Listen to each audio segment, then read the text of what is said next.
सर्व ब्राह्मण समाज के द्वारा 4 जून को राजधानी भोपाल के जम्बूरी मैदान में अपनी 11 सूत्री मांगों को लेकर विशाल प्रदर्शन किया जा रहा है और इसी के चलते आज ब्राह्मण समाज ने एक प्रेस वार्ता का आयोजन करते हुए अपने इस प्रदर्शन के बारे में बताया और कहा कि उनकी जो 11 सूत्रीय समाज हित में मांगे हैं उन्हें सरकार पूरा करे। इसके लिए वह प्रदर्शन कर रहे हैं और अगर सरकार उनकी मांगों को पूरा नहीं करती है तो आगे उग्र प्रदर्शन के लिए विवश हो जाएंगे।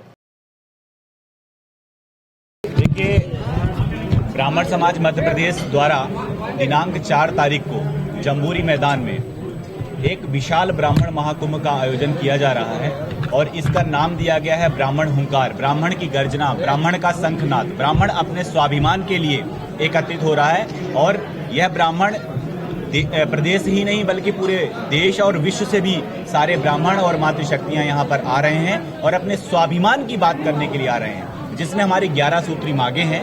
उसमें मुख्य मांगे हैं 3-4 मैं आपको बताना चाहता हूँ, जिसमें एट्रोसिटी एक्ट है, आरक्षण का मुद्दा है।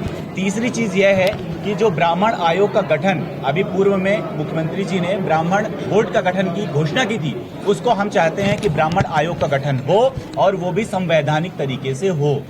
ऐसे ही बहुत सारी मांगे हैं। उसमें परशुराम, हर जिले में परशुराम जी का एक ऐसा भवन होना चाहिए जिसमें कि छात्रावास की व्यवस्था हो ब्राह्मणों के लिए। निर्धन जो ब्राह्मण है उनकी भी एक ऐसी व्यवस्था होनी चाहिए जो कि सबसे ज्यादा आज की डेट में अगर देखा जाए तो पठन पाठन की दृष्टि से अगर बात की जाए तो ब्राह्मण ही ऐसा अपने आप को अछूता महसूस कर रहा है। इस कार्यक्रम में हम सबके पूज्य द्वारिका शक्तिपीठ के जगत गुरु शंकराचार्य स्वामी सदानंद सरस्वती जी का सानिध्य हम सबको प्राप्त होगा, उनका आशीर्वाद हम सब ब्राह्मणों को मिलेगा। वह इस कार्यक्रम के हमारे मुख्य अतिथि हैं। आज हम सब लोग सीएम महोदय को भी मुख्यमंत्री शिवराज सिंह जी को निमंत्रण देने गए थे। उन्होंने हमारा निमंत्रण स्वीकार किया है और उन्होंने कहा है कि हम समय निकालेंगे और आपके दिए हुए जो हमारी मांगे हैं 11 सूत्री मांगे हैं, हम उस पर अडिग हैं। उसको हम कतई उस पे कोई कंप्रोमाइज नहीं होगा। हमारी 11 सूत्री जो मांग है उसको हम मनवा करके ही मानेंगे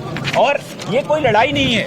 ये हम अपनी बात मानने के लिए किससे बात करेंगे? हम राजा से बात करेंगे और राजा आज की डेट में जो सत्ता पे होगा उसी से बात की जाएगी। और इस कार्यक्रम में हमने कोई सत्ता पक्ष नहीं देखा है, कोई विपक्ष नहीं देखा है। हम सिर्फ ब्राह्मण और ब्राह्मण की बात करते हैं। हमारे जितने भी बड़े श्रेष्ठ जन हैं, चाहे वह माननीय हो, चाहे वह कहीं भी किसी भी धर्म जाति और संप्रदाय के, हमारे ब्राह्मणों में, हमारे सिर्फ ब्राह्मणों में उन सबको निमंत्रित किया गया है और हम आशावान हैं। और आप सभी माध्यम से, सबके माध्यम से हम निवेदन भी करना चाहते हैं और निमंत्रित भी करना चाहते हैं कि हे भूदेव, हे ब्राह्मण देवता, आप लोग इस कार्यक्रम में बढ़ चढ़ करके आए, मातृशक्तियों के साथ आए, बंधु बांधवों के साथ आए, इष्ट मित्रों के साथ आए और दिनांक 4 तारीख को जम्बूरी मैदान खचाखच भरा होना चाहिए और वहां पर एक जयकारा लगना चाहिए। ब्राह्मण वंश सचेत हो, समय चाहता। निश्चित तौर पर देखिए, जो ब्राह्मण हित की बात करेगा, मैं एक लाइन में बताना चाह रहा हूं, जो ब्राह्मण हित की बात करेगा वही देश में राज करेगा। पूरा संक्षिप्त मैंने पूरा आपकी प्रश्न का उत्तर दे दिया।